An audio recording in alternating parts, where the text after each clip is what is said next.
Moisés sacó del campamento al pueblo para recibir a Dios. Y se detuvieron al pie del monte. Todo el monte Sinaí humeaba, porque el Eterno había descendido sobre él en fuego. Y el humo subía como el humo de un horno, y todo el monte se estremecía en gran manera. El sonido de la bocina iba aumentando en extremo. Moisés hablaba y Dios le respondía con voz tronante. Eso está en Éxodo capítulo 19, versículos 17 al 19. Esta escritura que acabamos de mencionar está describiendo ese momento exacto en el que Dios hace su pacto con el pueblo de Israel y le entrega los 10 mandamientos. ¿Cuál es el pacto que hizo Dios con su pueblo? ¿Qué tiene que ver ese pacto con la fiesta de Pentecostés que vamos a celebrar?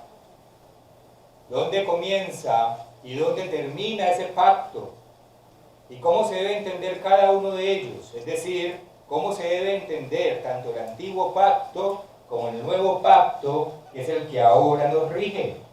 Estas son algunas de las preguntas que con la ayuda de Dios vamos a estudiar en los mensajes para el día de hoy y para el día de mañana, haciendo un paralelo en la medida que podamos, solamente algunos de ellos, porque los paralelos en la Biblia son muchos, haciendo algunos paralelos entre el antiguo pacto y el nuevo pacto. Empecemos cuando Dios... Esa historia se puede empezar en varios lugares, pero los invito a que la empecemos en ese momento en el que Dios llama a Moisés y lo envía, lo comisiona a liberar al pueblo de Israel que estaba en la esclavitud en Egipto. Vamos a darle ese punto de partida. Si me quieren acompañar, por favor, aquí mismo en el libro del Éxodo, al capítulo 3, nos devolvemos unos cuantos capítulos. Éxodo capítulo 3, y empecemos a leer a partir del versículo 1 y veremos esa comisión que le dio Dios a Moisés. Apacentando Moisés las ovejas de Jetro, su suegro, sacerdote de Madián, llevó las ovejas a través del desierto y llegó hasta Horeb, monte de Dios. Y se le apareció el ángel del Eterno en una llama de fuego, en medio de una zarza. Y él miró y vio que la zarza ardía en fuego y la zarza no se consumía. Entonces Moisés dijo: iré yo ahora y veré esta grande visión. ¿Por qué causa la zarza no se quema? Es normal que se sienta intrigado por ese fenómeno. Versículo 4. Viendo el Eterno que él iba a ver, lo llamó de en medio de la zarza y dijo: Moisés, Moisés. Y él respondió: henme aquí. Y dijo: no te acerques, quita tu calzado de tus pies, porque el lugar en el que tú estás, tierra santa es. Y dijo: yo soy el Dios de tu padre, Dios de Abraham, Dios de Isaac y Dios de Jacob. Entonces Moisés cubrió su rostro porque tuvo miedo de mirar a Dios. Dijo luego al Eterno: bien he visto la aflicción de mi pueblo que está en Egipto, y he oído su clamor a causa de sus exactores, pues he conocido sus angustias, y he descendido para librarlos de mano de los egipcios, y sacarlos de aquella tierra a una tierra buena y ancha, a tierra que fluye leche y miel, a los lugares del cananeo, del eteo, del amorreo, del fereceo, del heveo y del jebuseo. El clamor, pues, de los hijos de Israel ha venido delante de mí, y también he visto la opresión con que los egipcios los oprimen. Versículo 10. Ven, por tanto ahora, y te enviaré a Faraón, para que saques de Egipto a mi pueblo, los hijos de Israel. Vemos entonces cómo Dios claramente le da instrucción a Moisés de que vaya a liberar al pueblo de Israel de esa opresión en la que se encontraban en el pueblo de Egipto.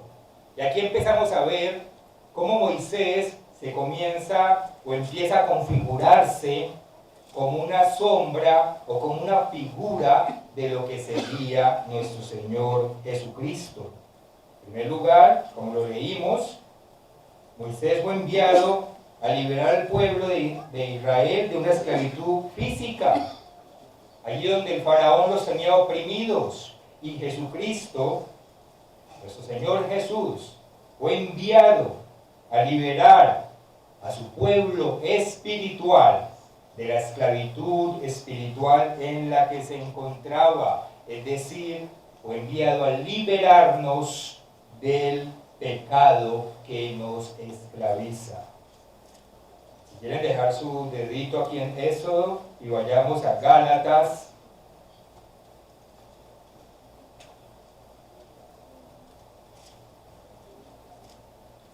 A Gálatas, en el capítulo 1, y leamos los versículos 3 y 4.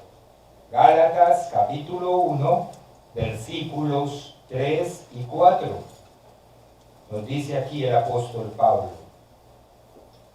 gracia y paz sean a vosotros, de Dios el Padre y de nuestro Señor Jesucristo, el cual se dio a sí mismo por nuestros pecados. ¿Para qué?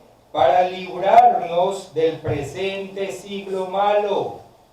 Así como libró al pueblo de Israel de esa opresión en Egipto, Cristo vino a librarnos de esta maldad que hay en el mundo. ¿Cómo lo hizo? Conforme a la voluntad de nuestro Dios y Padre. O sea, Él vino obedeciendo la instrucción de nuestro Padre Celestial.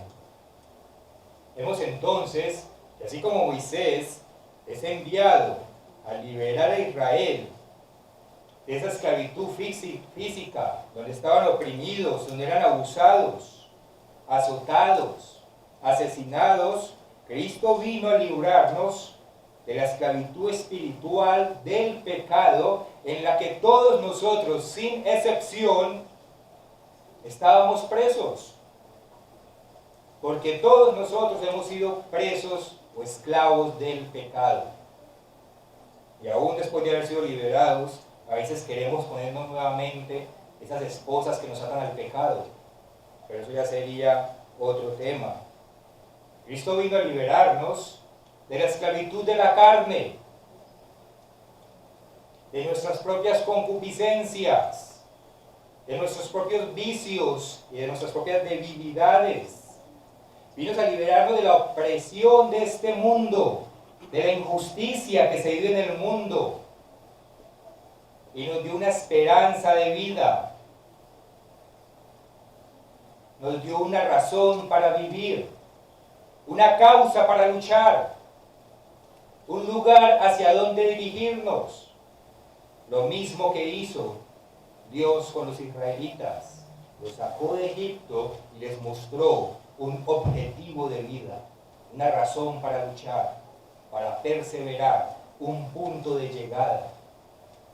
Todo eso hace parte de esa liberación que hizo Cristo por nosotros cuando lo envió el Padre. Sacarnos de este mundo, no físicamente, sino en forma tal de que ya no participamos de lo que el mundo participa. Este mundo que es controlado por Satanás, que es el príncipe de la potestad del aire, lleno de corrupción. Hermanos,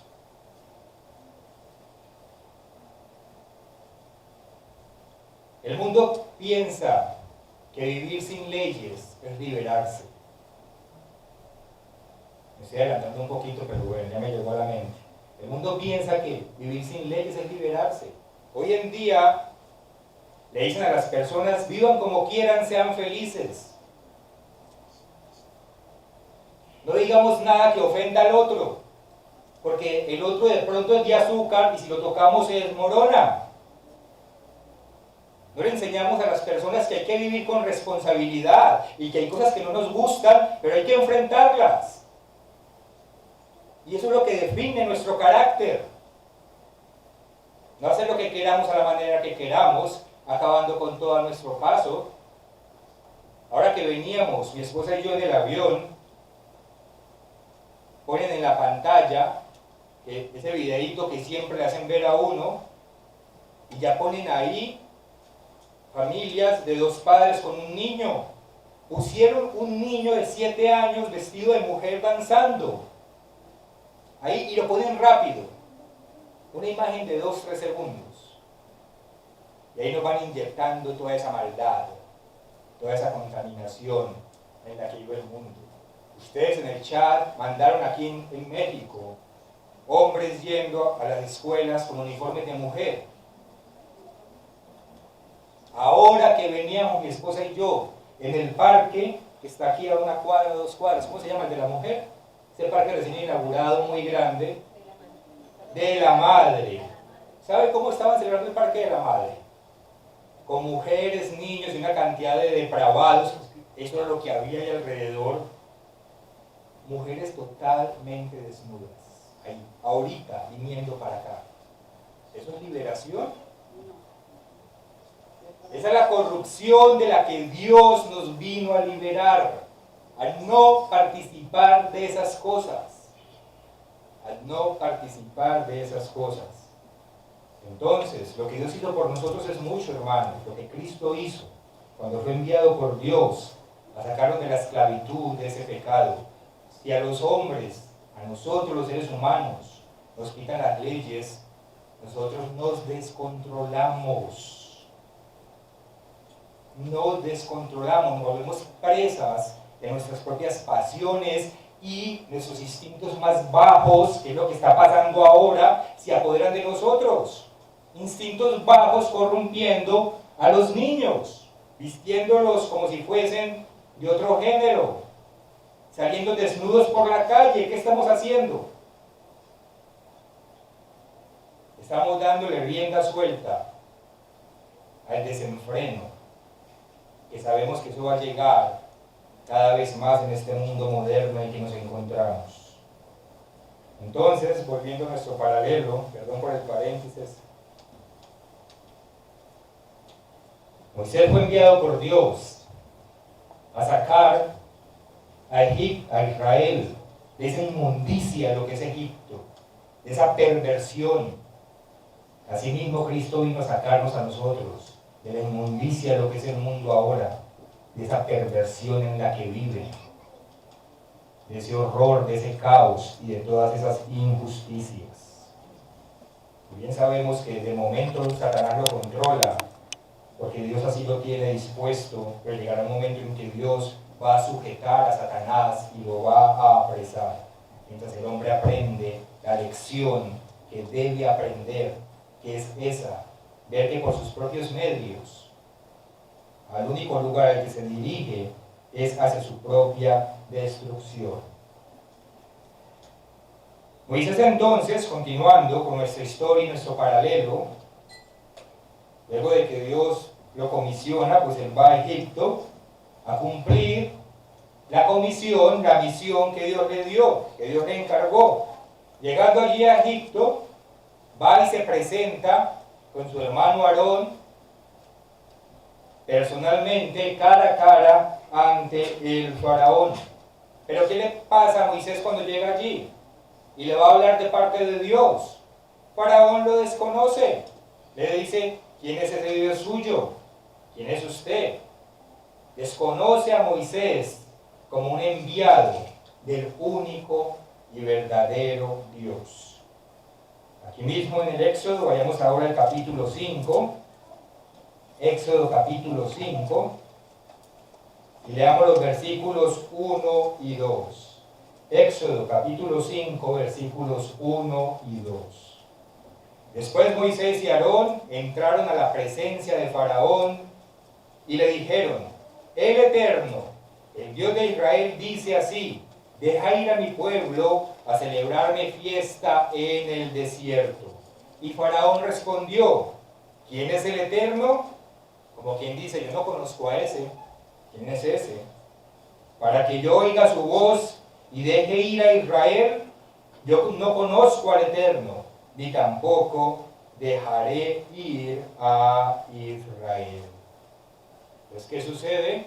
Ante ese desconocimiento del Faraón, de que no reconoce a Dios ni a Moisés como un enviado del verdadero Dios, Moisés entonces empieza a hacer grandes señales, es decir, Dios por medio de Moisés empieza a hacer señales y prodigios para mostrar quién es el verdadero Dios. Pero aún así, a pesar de esos señales y prodigios, bien sabemos que Faraón no cree. Y ustedes pueden leer los capítulos 7, 8 y 9, donde están todas las plagas, las 10 plagas que envió Dios sobre Egipto para mostrar su poder, pero aún así el Faraón no cede, ni cree que Moisés es enviado por Dios como un profeta de Dios, de ese verdadero y único Dios. ¿Por qué no cree el Faraón? Porque Dios le endureció el corazón. Eso lo sabemos ustedes, lo sabemos todos muy bien. Vayamos al capítulo 7, de aquí mismo del libro del Éxodo. Éxodo capítulo 7. Y veamos cómo Dios le dice de antemano a Moisés que Faraón no lo va a escuchar porque Dios se encarga de endurecerle su corazón. El Eterno dijo a Moisés: mira, yo te he constituido Dios para Faraón, y tu hermano Aarón será tu profeta. Tú dirás todas las cosas que yo te mande, y Aarón tu hermano hablará a Faraón, para que deje ir de su tierra a los hijos de Israel. Que dice el versículo 3: y yo endureceré el corazón de Faraón, y multiplicaré en la tierra de Egipto mis señales y mis maravillas. Y Faraón no os oirá, mas yo pondré mi mano sobre Egipto, y sacaré a mis ejércitos, mi pueblo, los hijos de Israel, de la tierra de Egipto, con grandes juicios. Entonces, ahí vemos cómo Faraón desconoce a Moisés, pero Dios asimismo lo profetizó y Dios mismo le endureció el corazón. Y es sumamente interesante que así como el Faraón desconoció a Moisés como un enviado del verdadero Dios, ¿qué pasó con Jesucristo? ¿Jesucristo fue reconocido como el Hijo de Dios? ¿Jesucristo fue reconocido como el Mesías? No. Aquellos que Dios llamó lo reconocieron, pero el pueblo no, pues tan no lo reconoció que lo crucificó. Es cumpliéndose el mismo paralelo. El pueblo no reconoció a Jesús como el Mesías, como el Hijo de Dios, como el enviado de Dios. Vayamos al Evangelio de Juan en el capítulo 12. Juan capítulo 12. Y leamos a partir del versículo 34. Juan 12, 34. Miremos qué tan interesante lo que dice aquí. Le respondió la gente. ¿A quién? A Jesús. Nosotros hemos oído la ley, porque ellos, claro, conocían la ley, como en Israel, judíos, que el Cristo permanece para siempre. ¿Cómo pues dices tú, le dicen a Cristo, cómo pues dices tú que es necesario que el Hijo del Hombre sea levantado? Y luego le dicen, ¿quién es este, el Hijo del Hombre? ¿Qué dijo Faraón? ¿Quién es ese, el Eterno? ¿Coincidencia? No. Los paralelos increíbles que solamente se pueden dar en la palabra de Dios. Versículo 35. Entonces Jesús les dijo: aún por un poco está la luz entre vosotros, refiriéndose a él mismo. Andad entre tanto que tenéis luz, para que no os sorprendan las tinieblas, porque el que anda en tinieblas no sabe a dónde va. Entre tanto que tenéis la luz, creed en la luz, para que seáis hijos de la luz. Así, continuamos leyendo. Estas cosas habló Jesús, y se fue y se ocultó de ellos. ¿Y qué dice a partir del versículo 37? Pero a pesar de que había hecho tantas señales delante de ellos, no creían en él. Moisés no hizo de parte de Dios, no enviaron todas las plagas, agua en sangre, ranas, moscas, langostas, hasta que al final la muerte de los primogénitos. Pero a pesar de que había hecho tantas señales delante de ellos, no creían en él. ¿Y quién es Jesús? El Verbo, la palabra, ¿cierto? Aquel Dios que en el antiguo pacto envió a Moisés a hablar con el faraón. Es decir, el mismo ser, pero aquí hecho carne. Que vemos la profundidad de lo que hay aquí, el simbolismo tan grande de esto. Lo rechazaron en el antiguo pacto y lo rechazó el pueblo, a excepción de aquellos llamados en el nuevo pacto. Versículo 37. Pero a pesar de que había hecho tantas señales delante de ellos, no creían en él, para que se cumpliese la palabra del profeta Isaías que dijo: Señor, ¿quién ha creído a nuestro anuncio? ¿Y a quién se ha revelado el brazo del Señor? Por esto no podían creer, porque también dijo Isaías, y aquí también la clave: cegó los ojos de ellos y endureció su corazón. Exactamente como endureció Dios el corazón del faraón. Yo no sé si yo puedo sonar muy cursi cuando digo esto, pero a mí me sorprende la precisión y la perfección de la Biblia. Como es un solo libro perfectamente integrado. La verdad que Dios nos reveló, de la que habló el doctor Winell en el comentario que espero que lean. Versículo 40. Cegó los ojos de ellos y endureció su corazón, para que no vean con los ojos y entiendan con el corazón y se conviertan y yo los sane. De la misma manera que endureció el corazón de Faraón, también endureció el corazón de estos judíos allá en el pueblo de Israel, porque se habían desviado, porque ya estaban habituados a no obedecer a Dios, sino a seguir sus propios caprichos y sus propios pasos, en lugar de seguir a Dios en la forma en que Dios dice que haya que hacerlo. Ustedes saben que cuando uno persevera en el mal, pues ahí se queda uno empecinado y le cauteriza la conciencia. Bueno, continuando con nuestra historia, antes de que Dios enviara esa última plaga, mostrando que era el Dios verdadero y vivo, antes de que enviara esa 10ª plaga, ustedes bien saben que Dios le da la instrucción al pueblo de Moisés, al pueblo de Israel, por medio de Moisés, de que sacrifiquen el cordero pascual. Y gracias a ese cordero, ese animal que sacrifican y pintan con la sangre del cordero, los dinteles y los postes de las casas, pues los primogénitos del pueblo de Israel son librados de la muerte física. Eso lo repasamos cuando estamos hablando en la fiesta de la Pascua. Vayamos al capítulo 12 del libro del Éxodo. No pierdan el libro del Éxodo porque vamos a volver muchas veces sobre él. Capítulo 12 del libro del Éxodo, y leamos los versículos 12 y 13 y recordemos ese hecho en particular. Éxodo 12, 12 y 13. Dice: Pues yo pasaré aquella noche por la tierra de Egipto y heriré a todo primogénito en la tierra de Egipto, así de los hombres como de las bestias, y ejecutaré mis juicios en todos los dioses de Egipto, yo el Eterno. Versículo 13. Y la sangre os será por señal en las casas donde vosotros estéis, y veré la sangre y pasaré de vosotros, y no habrá en vosotros plaga de mortandad cuando hiera la tierra de Egipto.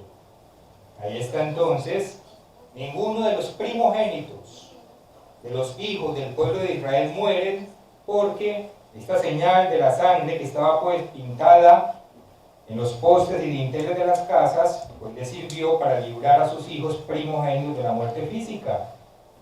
Y exactamente lo mismo sucedió con nosotros, con la muerte de nuestro Señor Jesucristo como ese Cordero Pascual. Cristo pagó por nosotros, que somos los primogénitos, las primicias, pagó por nosotros la pena de muerte de la que somos culpables por haber pecado. Ustedes bien saben que todos somos culpables de haber pecado, y el que diga lo contrario, dice la Escritura, el tal es mentiroso.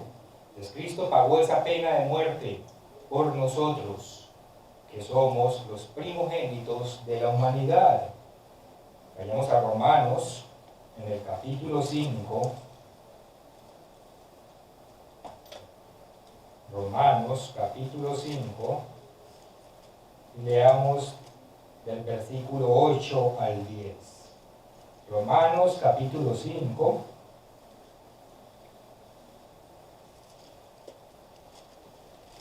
En Corintios, perdón.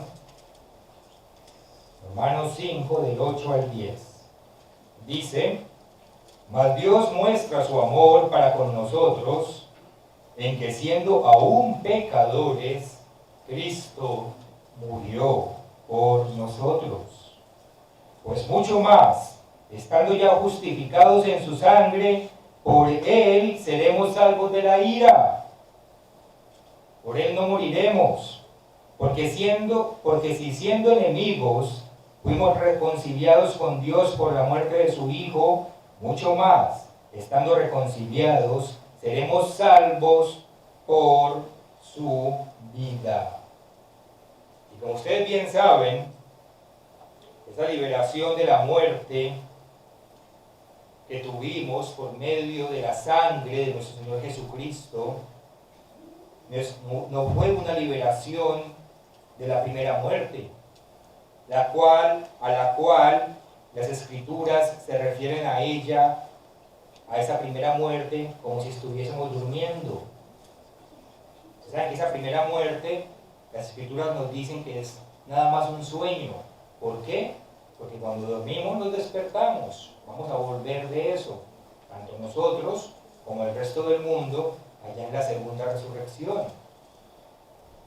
La liberación que hizo Cristo de nuestra muerte fue aún más profunda y especial, porque Cristo nos libró fue de la segunda muerte, que es la muerte eterna, que es la muerte definitiva. Por eso su sacrificio es mucho más precioso que cualquier otra cosa. Cristo nos libró de la muerte eterna. Apocalipsis capítulo 20.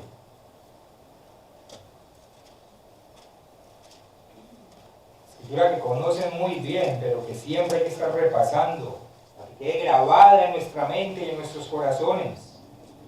Eso hace parte del nuevo pacto, como lo veremos mañana. Apocalipsis capítulo 20, versículo 6. Bienaventurado y santo el que tiene parte en la primera resurrección, cuando suene la séptima trompeta. ¿Por qué? La segunda muerte no tiene potestad sobre estos. Esa es la muerte la que nos libró Cristo, sino que serán sacerdotes de Dios y de Cristo y reinarán con él 1000 años. Y leamos el versículo 14, aquí mismo en Apocalipsis 20. Dice: y la muerte y el Hades fueron lanzados al fuego. Esta es la muerte segunda, de la que nos libró Cristo. Y el que no se halló inscrito en el libro de la vida fue lanzado al lago de fuego. de ese lago de fuego, es de donde nos liberó Cristo, de esa muerte segunda, de la muerte eterna, para que tengamos eso muy, muy presente. Luego, ¿qué sigue? En la historia que venimos leyendo en el Éxodo. Dios cumple su palabra y por medio de Moisés saca al pueblo de Israel, lo saca físicamente de allá de Egipto, en donde eran esclavos. En el versículo 12 de Éxodo, leamos esta vez el versículo 37, capítulo 12, versículo 37 del libro del Éxodo. Partieron los hijos de Israel de Ramesés a Sucot, como 600,000 hombres de a pie, sin contar a los niños. También subió con ellos grande multitud de toda clase de gentes, de ovejas y muchísimo ganado, y cocieron tortas sin levadura de la masa que habían sacado de Egipto, pues no había leudado, porque al echarlo fuera los egipcios no habían tenido tiempo ni para prepararse comida. El tiempo que los hijos de Israel habitaron en Egipto fue 430 años, y pasados los 430 años, en el mismo día, todas las huestes del Eterno, sus ejércitos, su pueblo, salieron de la tierra de Egipto.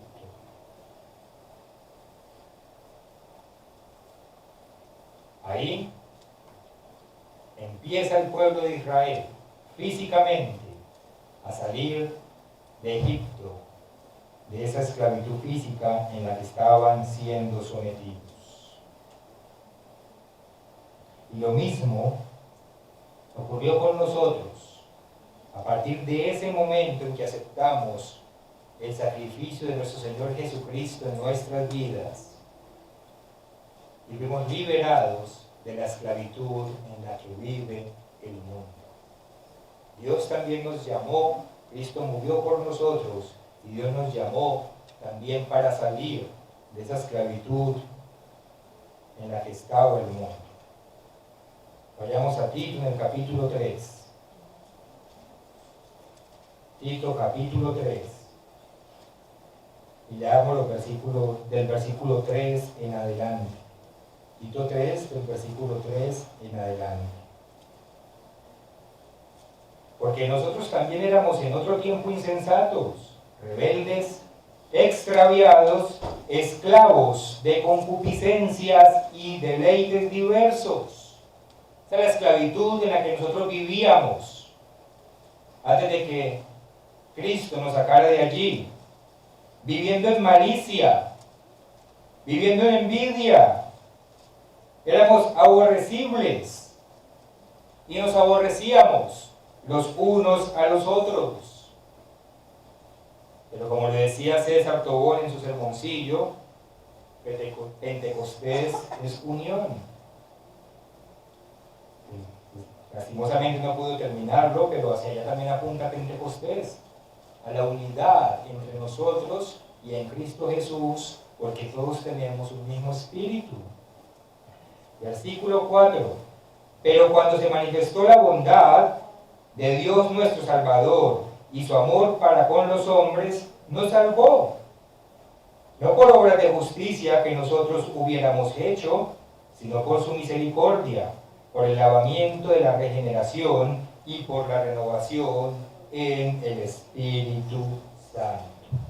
Ahí está ese paralelo de que nosotros también fuimos sacados y salvados de esa esclavitud al pecado en la que antes vivíamos. Ahora bien, para que nosotros podamos permanecer en ese estado de libertad bajo la protección de Dios, es necesario el bautismo. Necesitamos el poder de Dios dentro de nosotros. Y es ahí donde continúa la historia, cuando el pueblo de Israel cruza el Mar Rojo. Porque recuerden que Faraón los seguía persiguiendo. O sea, ellos salieron de Israel, de Egipto, perdón, ¿Y qué hizo Faraón? Uy, se nos fueron, vamos a perseguirlos. Aún venía esa esclavitud persiguiéndolos. Era necesario el bautismo, como nosotros cuando somos llamados por Dios. Nosotros somos llamados por Dios y entonces se nos abre el entendimiento, queremos salir de ese mundo pecaminoso, pero ahí está Satanás, poniendo tropiezos, pruebas y problemas para no dejarnos llegar a ese bautismo, para mantenernos presos en la esclavitud. Pero leámoslo.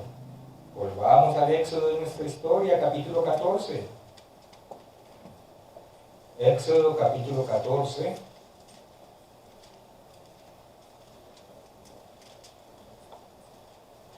Y leamos a partir del versículo 5. Vamos a leer una buena parte de esta historia, que es, además de bonita e impactante, es muy significativa. Éxodo capítulo 14 a partir del versículo 15.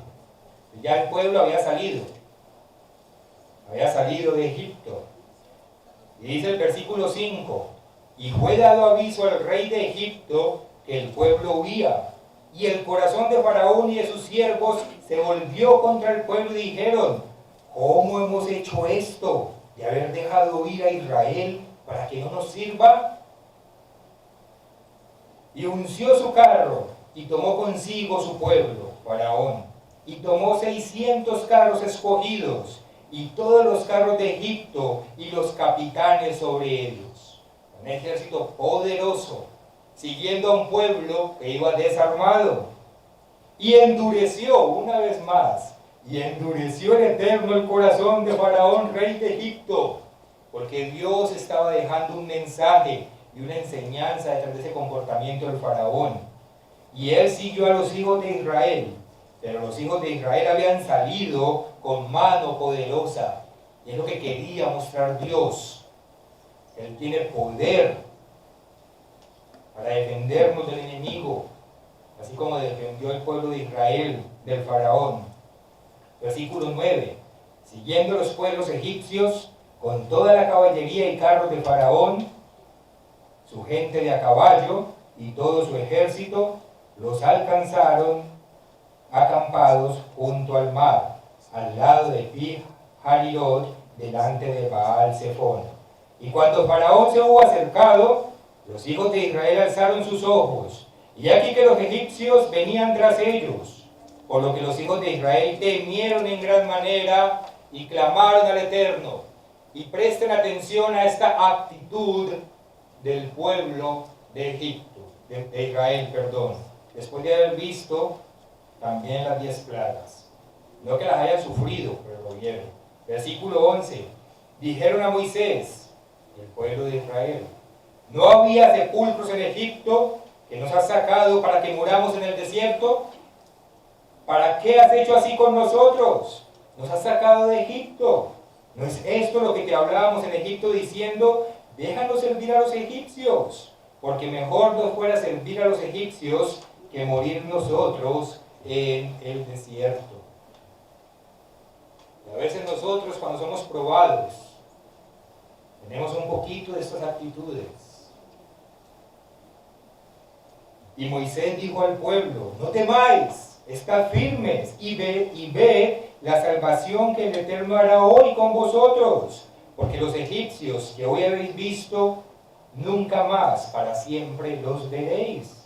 El Eterno peleará por vosotros y vosotros estaréis tranquilos.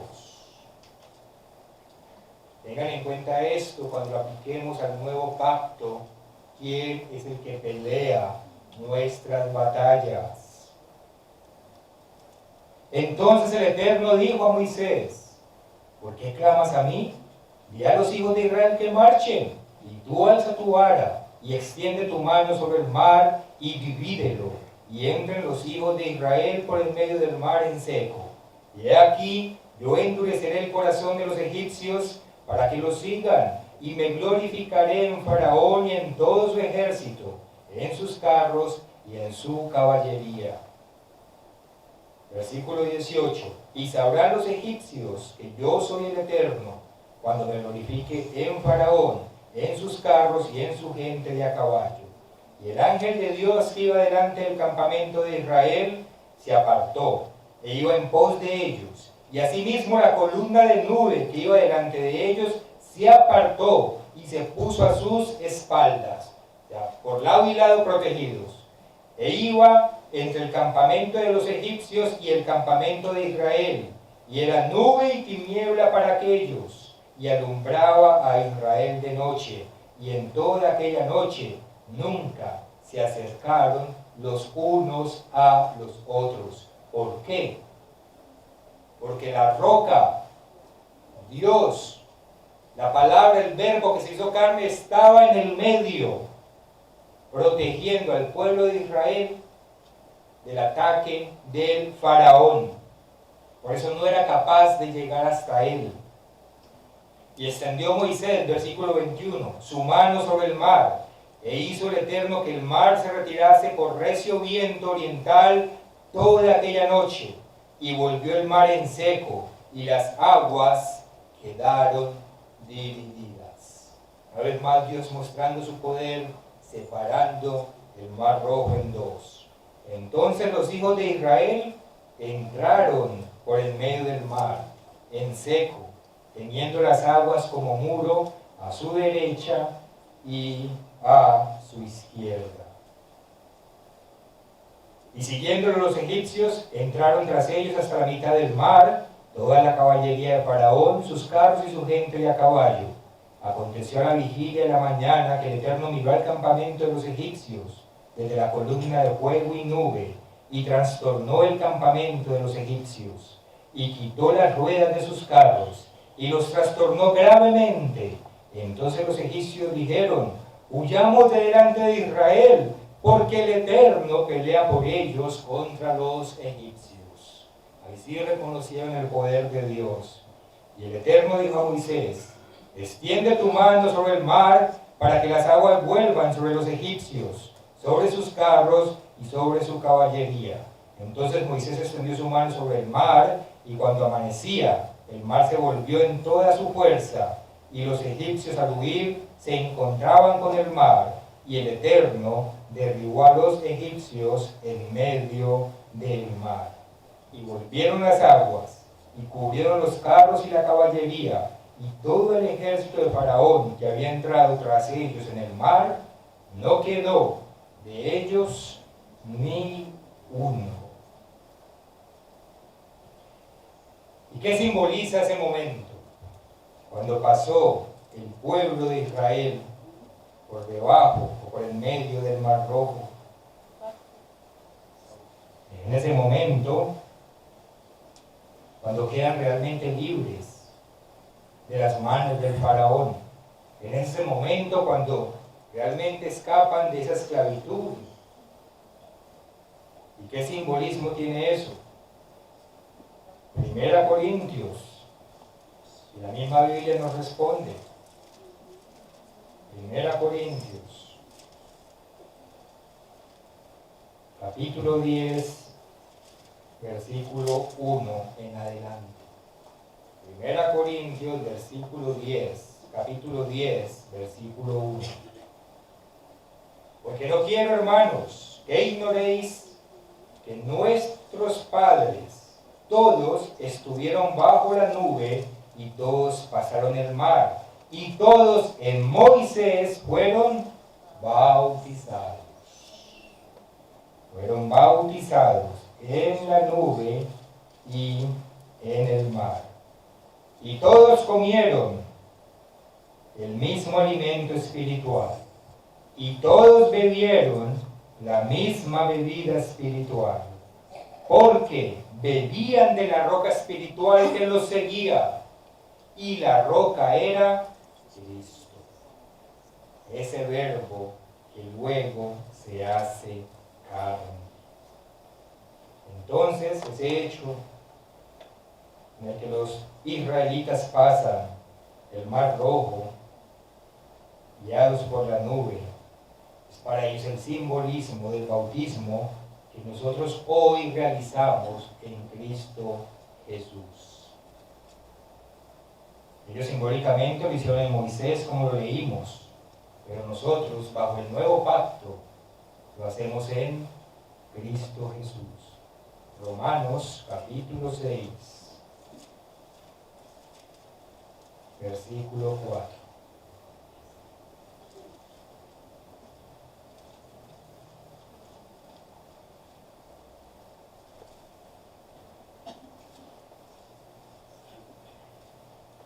Porque somos sepultados juntamente con Él, o sea, con Cristo, para muerte por el bautismo, a fin de que como Cristo resucitó de los muertos por la gloria del Padre, así también nosotros andemos en vida nueva.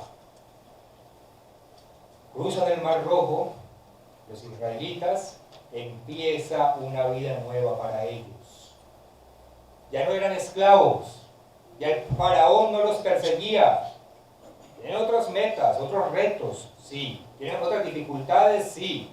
Pero ya no eran esclavos y el faraón no los perseguía más. Empezó una vida nueva para ellos. De la misma manera, una vida nueva empezó para nosotros a partir de ese bautismo. Porque ya no somos esclavos. No tenemos excusa para pecar. Si pecamos ahora, es porque lo hacemos voluntariamente, a excepción de aquellos casos en los que se comete un error involuntario, pero en términos generales, si pecamos, es voluntario porque ya no somos esclavos de Satanás. Ese es el simbolismo con el faraón. Ya no estamos en Egipto, es decir, en ese mundo. Salimos de él.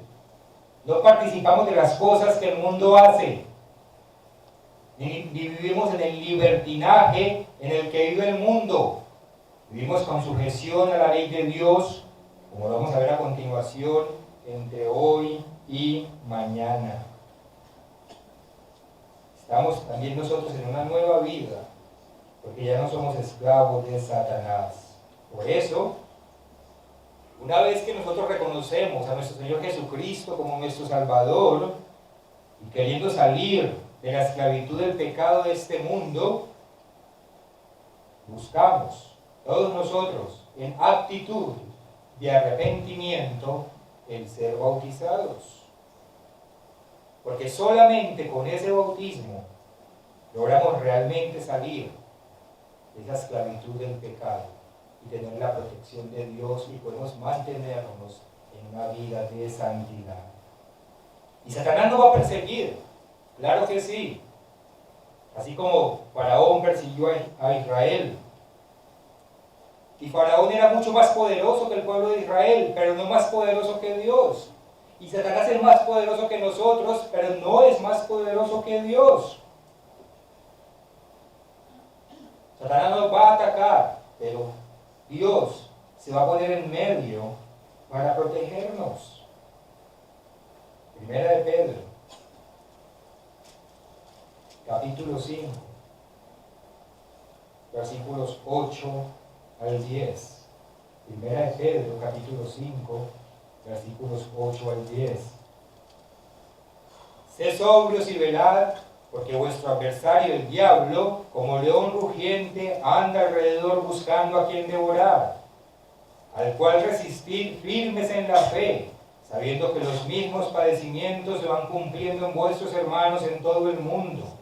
Mas el Dios de toda gracia, que nos llamó a su gloria eterna en Jesucristo, miren lo que dice: después que hayáis padecido un poco de tiempo.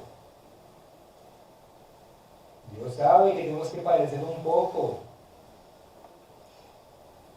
Dios pudo haber abierto el desierto y haberse tragado el ejército del faraón, pero Dios no hizo eso. Los dejó que se acercaran, los dejó que los vieran, que vieran ese ejército, para ver esas actitudes, para ver cómo reaccionaban. Es igual con nosotros. Hay unas pruebas a nuestro alrededor, unas dificultades, y Dios las permite. Aquí está, por un poco de tiempo, mirando a ver en dónde está puesta nuestra fe.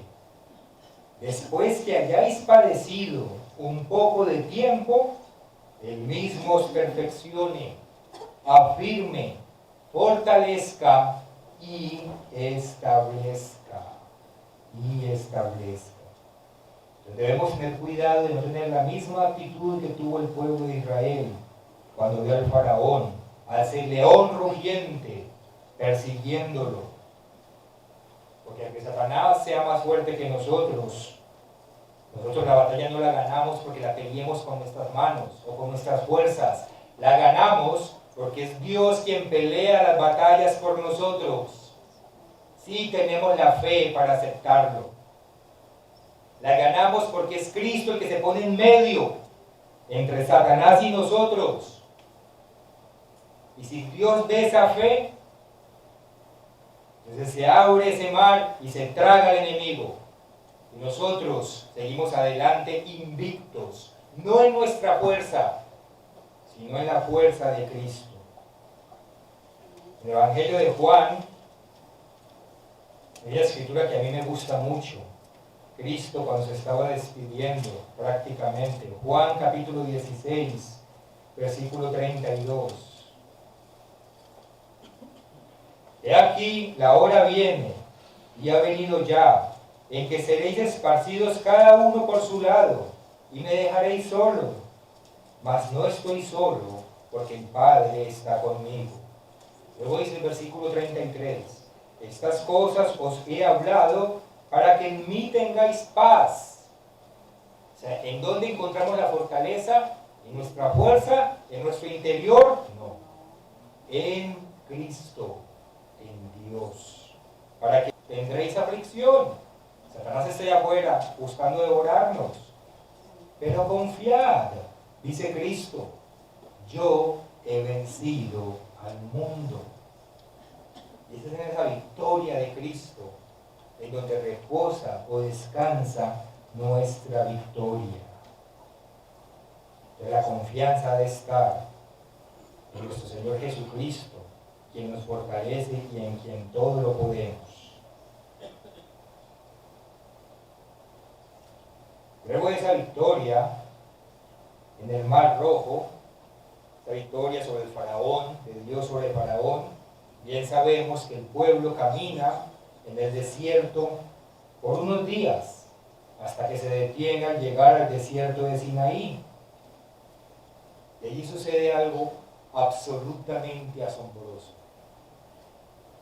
Sucede algo espectacular, que es que el pueblo se encuentra con la presencia misma de Dios. Éxodo capítulo 19.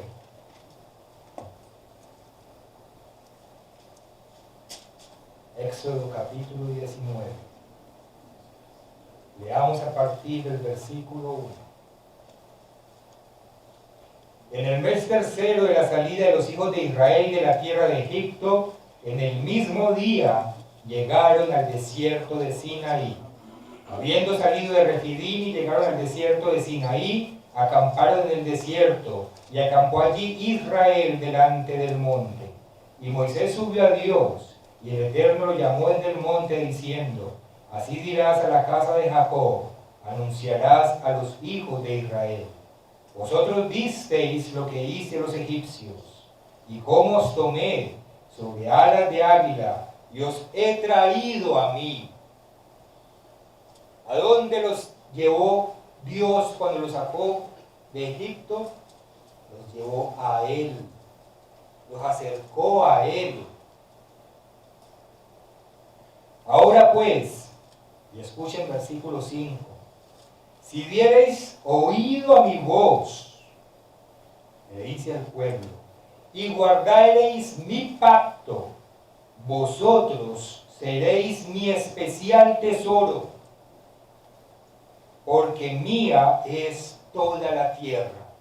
Está diciendo al pueblo de Israel, si me escuchan, ustedes van a ser míos, mi tesoro más especial. Si escuchamos el pacto.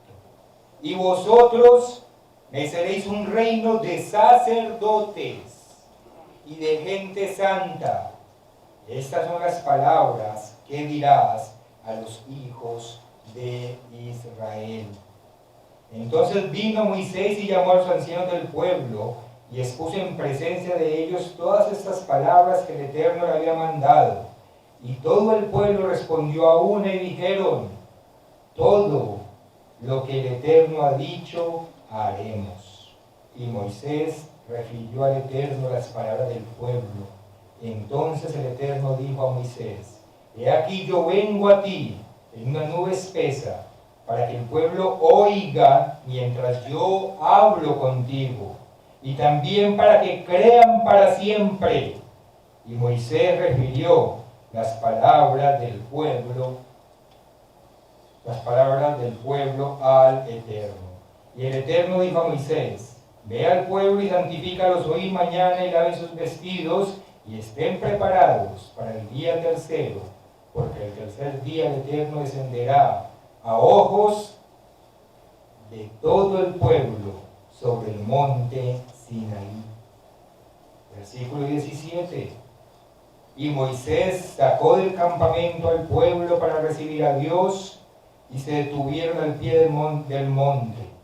Y todo el monte Sinaí humeaba, porque el Eterno había descendido sobre él en fuego, y el humo subía como el humo de un horno, y todo el monte se estremecía en gran manera, y el sonido de la bocina iba aumentando en extremo. Y Moisés hablaba, y Dios le respondía con voz tronante. En ese momento, todo el pueblo sintió parte de esa gloria de Dios, sintió parte de ese poder de Dios, y le escuchó su voz de trueno. Comprobó que Dios es un Dios real, un Dios viviente que se manifiesta y que es todopoderoso. Y aquí también hay un paralelo muy interesante con el nuevo pacto. Porque en el año 31 de nuestra era, el día de mañana,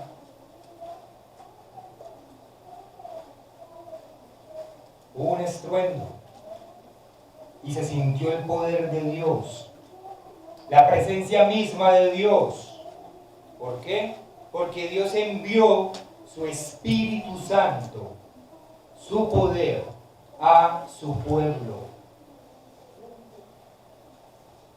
Es decir, el día de mañana también representa esa unión, como lo escuchamos en el sermoncillo, esa cercanía a Dios, puesto que Él nos dio en ese día en particular, se lo dio al pueblo, aquellos que Él llamó su Espíritu Santo, cosa que en el antiguo pacto ustedes saben que no sucedía con frecuencia. Su Espíritu era dado a unas muy pocas personas, pero a partir del día de Pentecostés llega el Espíritu Santo de Dios al pueblo, la presencia misma de Dios, el morar de Dios en nosotros.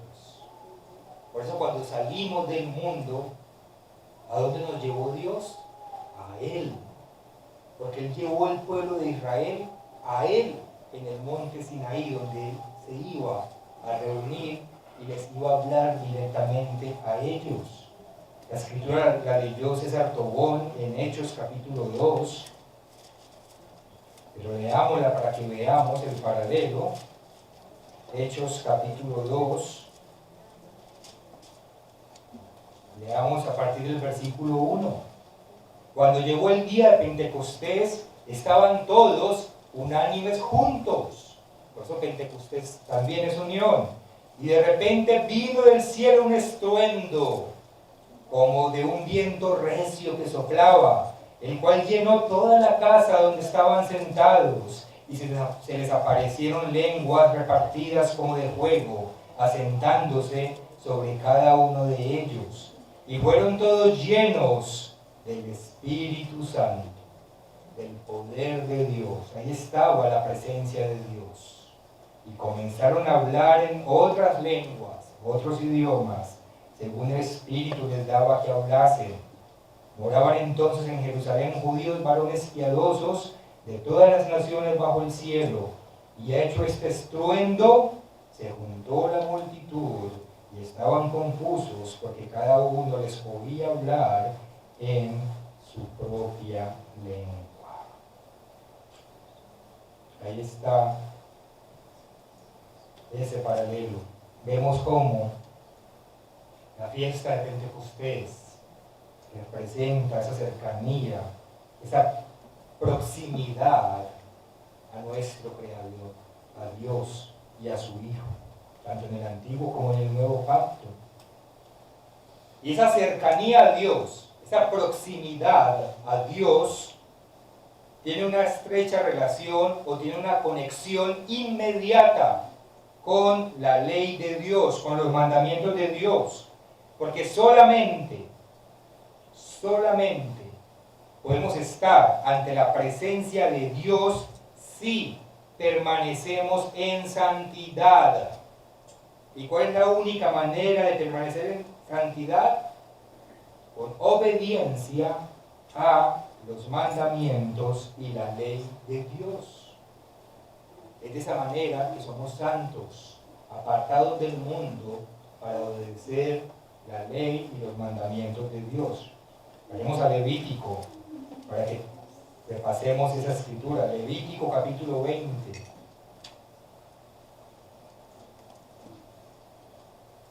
Levítico capítulo 20, y leamos los versículos 7 y 8.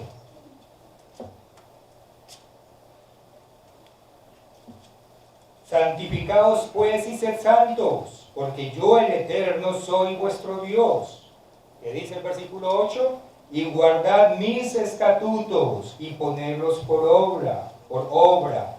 Yo el Eterno que os santifico. Es decir, guardar la ley de Dios, sus mandamientos, estatutos y decretos, es lo que nos mantiene en esa santidad. Entonces fuimos liberados de esa esclavitud del pecado para vivir en santidad, y esa santidad se obtiene solamente con obediencia a los 10 mandamientos y a la ley de Dios. Y aquí surge también una relación muy estrecha con la fiesta que vamos a celebrar mañana. Ese día en que Dios le enseña al pueblo los 10 mandamientos y su ley. El día del pacto. Ya terminando nuestra historia por el día de hoy, volvamos a Éxodo capítulo 19.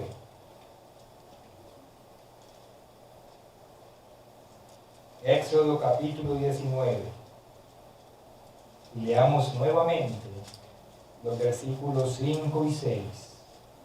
Éxodo 19, 5 y 6.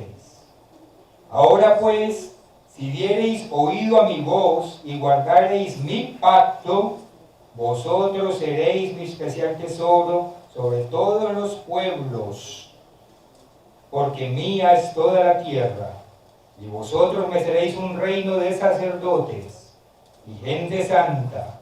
Estas son las palabras que dirás a los hijos de Israel. ¿Qué les dice Dios? Que si hacen ese pacto van a ser ¿qué? Un reino de sacerdotes y gente santa. ¿Y qué leemos en Primera de Pedro, bajo el nuevo pacto, en el capítulo 2, versículos 9 y 10? Primera de Pedro, capítulo 2, versículos 9 y 10. Dice, nosotros, sois linaje escogido. Luego que dice, real sacerdocio. Bajo el nuevo pacto, igualmente somos llamados a ser un pueblo de sacerdotes, nación santa. Exactamente las mismas palabras que le dijo Dios al pueblo de Israel, para que anunciéis las virtudes de aquel que os llamó de las tinieblas a esa luz admirable. Vosotros que en otro tiempo no erais pueblo, nosotros no éramos pueblo antes, pero que ahora sois pueblo de Dios. En otro tiempo no habíais alcanzado misericordia, vivíamos en la esclavitud del pecado, pero ahora habéis alcanzado misericordia. ¿Cuál misericordia? Cristo murió por nosotros y pagó por misericordia la pena de muerte por nuestros pecados. Vemos entonces que Dios también hizo de su pueblo espiritual aquel pueblo al que en el día de Pentecostés le envió su Espíritu Santo, lo hizo un pueblo de sacerdotes, un pueblo santo.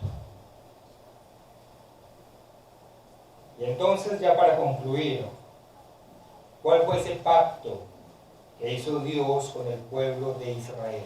Ese pacto que acabamos de leer en Éxodo 19.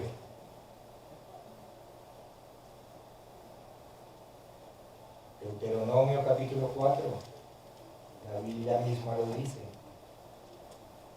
Deuteronomio capítulo 4.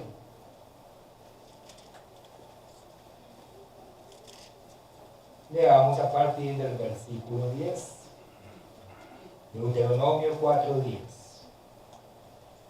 Recordando ese día que leímos allá en el monte Sinaí, dice aquí: el día que estuviste delante del Eterno tu Dios en Horeb, cuando el Eterno me dijo, reúneme el pueblo para que yo les haga oír mis palabras, las cuales aprenderán para temerme todos los días que vivieren sobre la tierra, y las enseñarán a sus hijos, y os acercasteis y os pusisteis al pie del monte, lo acabamos de leer, y el monte ardía en fuego hasta en medio de los cielos, con tinieblas, nube y oscuridad.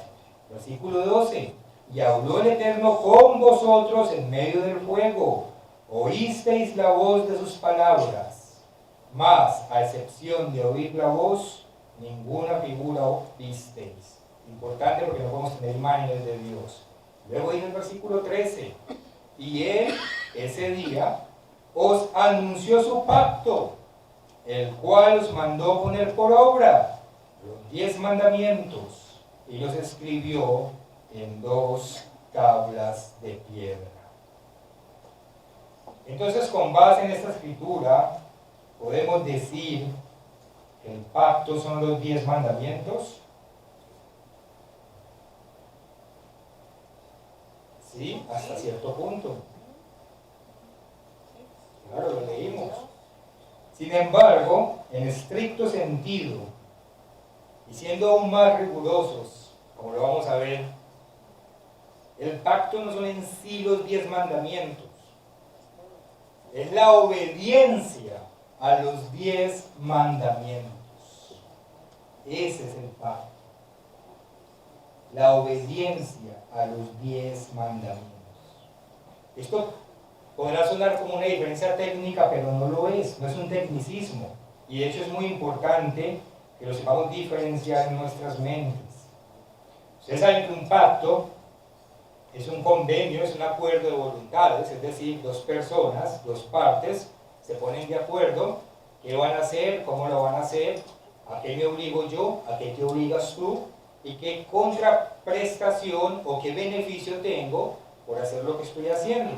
¿Cierto? Eso es un pacto, eso es un convenio. Entonces, el acuerdo al que llegó Dios con el pueblo de Israel no fue sobre cuáles iban a ser los 10 mandamientos, no fue sobre cuáles iban a ser las leyes que los iban a regir. Es decir, Dios no se sentó con el pueblo de Israel y les dijo, bueno, les tengo 25 mandamientos. El pueblo de Israel dijo, no, 25 son muchos, hagamos 5. Después dijo, no, 5 no, hagamos 7, 10, no fue una negociación de esa clase. Dios ya tenía sus mandamientos.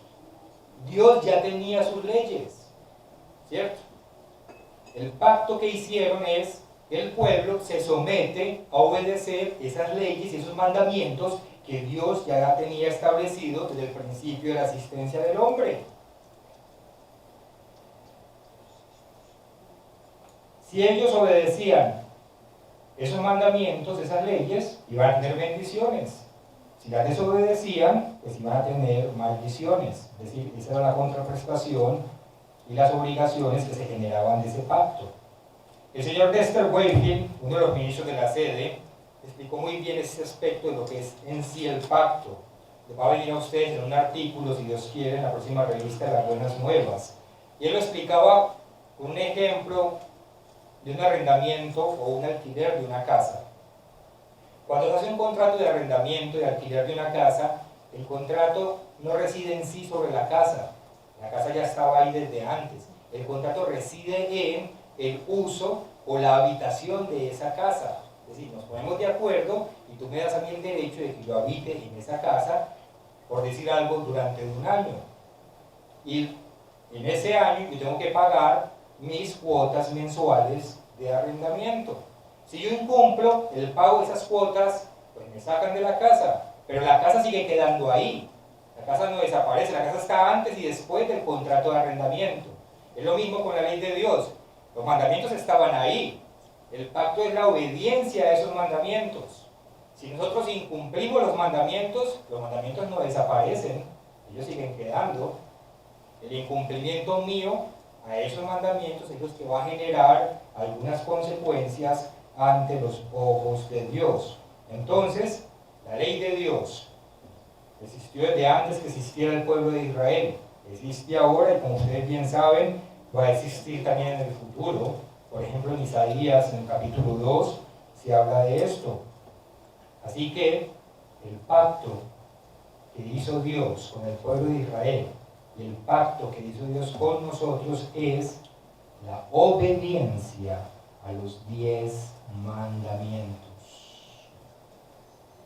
Una mejor manera de entender Deuteronomio 4:13 es sabiendo ubicar la puntuación, los puntos y comas. Ustedes saben que esa puntuación es puesta por los traductores. Dice el versículo 13: y él os anunció su pacto, coma, el cual os mandó poner por obra, punto y coma.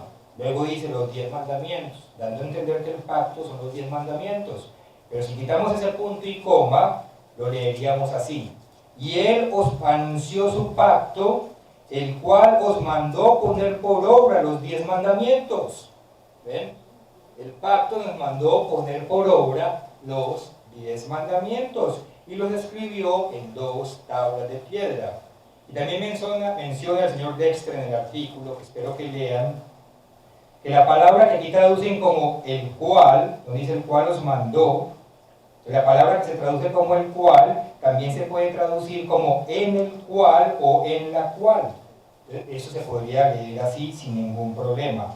Él os anunció su pacto, en el cual os mandó poner por obra los 10 mandamientos. La escritura así leída está en perfecta armonía con todo lo que nos enseña la Biblia. Veamos cómo está expresado este pacto aquí mismo en el capítulo 26 de Deuteronomio, para que veamos cómo la Biblia se confirma ella misma. Deuteronomio capítulo 26, y leamos el versículo 17. Dice: has declarado solemnemente hoy, es decir, el pueblo ha declarado, se ha comprometido en que el Eterno es tu Dios y que andarás en sus caminos. O sea, la declaración, el pacto, el compromiso es ¿cuál? Andar en sus caminos, guardar sus estatutos, guardar sus mandamientos y sus decretos, y que escucharás su voz. Ahí está esa parte nuestra del pacto. Y luego la parte de Dios, versículo 18. Y el Eterno ha declarado hoy que tú eres pueblo suyo, como lo leímos, de su exclusiva posesión, como te lo ha prometido, para que guardes todos sus mandamientos. Una vez más, el pacto es para obediencia, a fin de exaltarte sobre todas las naciones que hizo, para loor y fama y gloria, y para que seas un pueblo santo al Eterno tu Dios, como Él lo ha dicho. Ahí está claramente expresado lo que es, en estricto sentido, ese pacto que hizo el pueblo de Israel con Dios cuando Dios le habló. Un pacto de obediencia a sus 10 mandamientos, a su ley. Exactamente lo mismo que hicimos nosotros en el nuevo pacto cuando nos bautizamos y aceptamos a Cristo como nuestro Salvador. El compromiso que hicimos fue de que obedeceríamos a Dios en todas sus leyes y en todos sus mandamientos. Leamos la última escritura en Hebreos para confirmar esto en el capítulo 10. Hebreos capítulo 10, versículo 26. Dice, Hebreos 10, 26.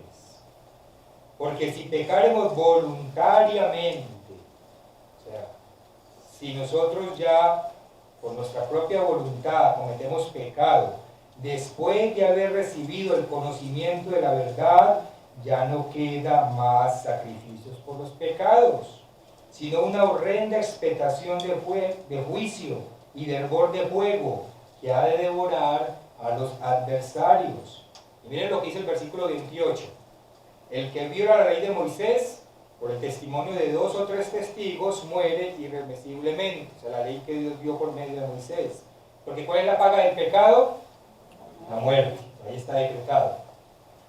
Versículo 29. ¿Cuánto mayor castigo pensáis que merecerá el que pisoteare al Hijo de Dios y tuviese por inmunda la sangre de qué? Del pacto? La sangre del pacto, lo vamos a ampliar mañana, derramada por Cristo, en el cual fue santificado e hiciera afrenta al Espíritu de gracia. Ahí vemos claramente expresado el pacto que hicimos con Dios. ¿Cuál fue el pacto que hicimos en el nuevo pacto? Es no pecar voluntariamente. Después de que hemos sido rescatados de la esclavitud del mundo, de Egipto, no pecar voluntariamente, ni involuntariamente. Claro que si es involuntario, pues la alternativa que nos queda es pedirle perdón a Dios. Pero es no pecar voluntariamente. ¿Y qué es pecado? 1 Juan 3:4. Infracción de la ley. O sea, se conecta perfectamente. Es decir, el pacto es no infringir la ley voluntariamente. Ese es el pacto que nosotros hicimos con Dios. No infringir la ley de Dios. El mismo pacto que hizo el pueblo físico de Israel. Nos comprometimos a obedecer la ley y los mandamientos. Un aspecto por el cual es importante saber diferenciar con exactitud en qué reside el pacto, en qué es la obediencia a los mandamientos y no los mandamientos como tal, que siempre han estado ahí, es porque hay quienes argumentan que como el antiguo pacto, el pueblo de Israel lo invalidó, entonces por ahí derecho quedó invalidada la ley. ¿Ven la astucia de Satanás? Pero ya sabemos que eso no tiene ningún fundamento, porque el pacto no es la ley, es la obediencia a la ley. Y en lo que falló el pueblo de Israel fue en la obediencia a la ley. Es decir, la ley no falló. Para que tengamos esa diferenciación clara en nuestra mente. Ahora bien, el pueblo de Israel sí que invalidó el pacto, sí que lo invalidó. Y Dios sí que decretó a raíz de eso un nuevo pacto. Pero ese es el tema que vamos a estudiar mañana con la ayuda de Dios. Pero en compañía de su maestro de ceremonias.